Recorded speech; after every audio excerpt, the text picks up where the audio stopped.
Okay, everyone, we know how pumped you are about the After We Collided movie, but it's been ages since you saw After One, right? What are you talking about? I watched it last night. I can't get enough. I'm watching it right now. Hey, turn that off. We have to recap the first film for everyone to bring them up to speed. Right. Sorry. So here's our super speedy recap of After. Tessa, that's me, graduates high school and heads to college. She meets her new roommate, Steph. Also, Tessa's boyfriend, Noah, is there. Awkward, right? The next day she meets this absolutely dashing chap named Hardin Scott, played by myself. Anyway, Steph invites Tessa to a party, and at the party she meets a bunch of Steph's mates, but also meets this Hardin bloke again. At the party, they play Truth or Dare. Everyone finds out Tessa is a virgin, and she's dared to kiss Hardin, which she refuses to do, which is completely understandable. I mean, look at the guy. Hey, watch it. Tessa runs into Hardin again at the party and he tries to kiss her. Wow, he is persistent. The next day, Hardin somehow manages to convince Tessa to give him another shot, and they go for a swim in the lake, and it is steamy. The lake? No, it's a normal lake. I'm talking about the sexual tension which is going down in the lake. Okay, gotcha. So Tessa and Hardin swim around, Hardin kisses her, and he reveals they can't just be friends. They need to be something more. They head to a diner and meet up with Steph's friends. Tessa wants to tell Noah about the kiss, and Hardin, naturally, doesn't want her to. In fact, as I remember it, Hardin says he doesn't want to date Tessa, which totally bums Tessa out, understandably.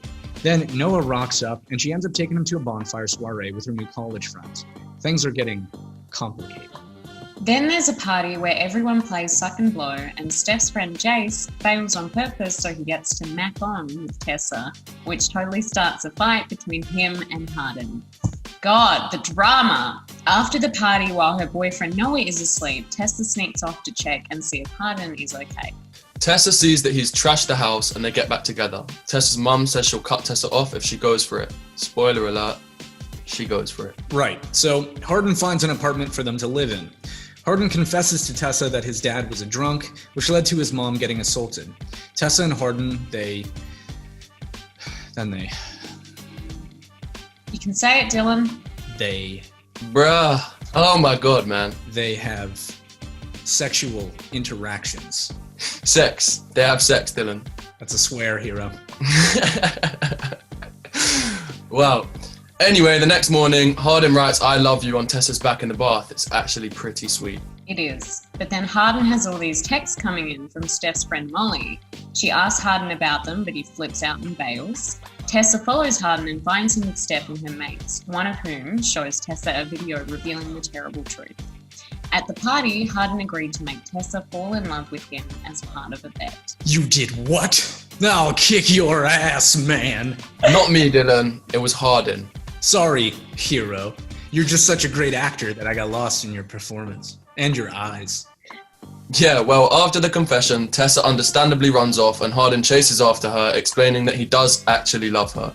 But it's too late. Tessa goes home and makes up with her mum and Noah, and Tessa then cuts things off with her awful friends who screwed her over and goes for a job interview at Vance Publishing so that she can leave college. But then, after class, her literature professor hands her one of Hardin's essays in which he confesses his love for her. And then Hardin rocks up and is reading the letter. It's actually kind of romantic.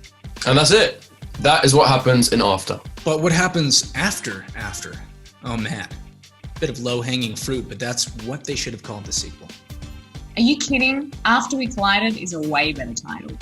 Anyway, we can't wait for you to see After We Collided, and we hope you enjoyed this recap of After.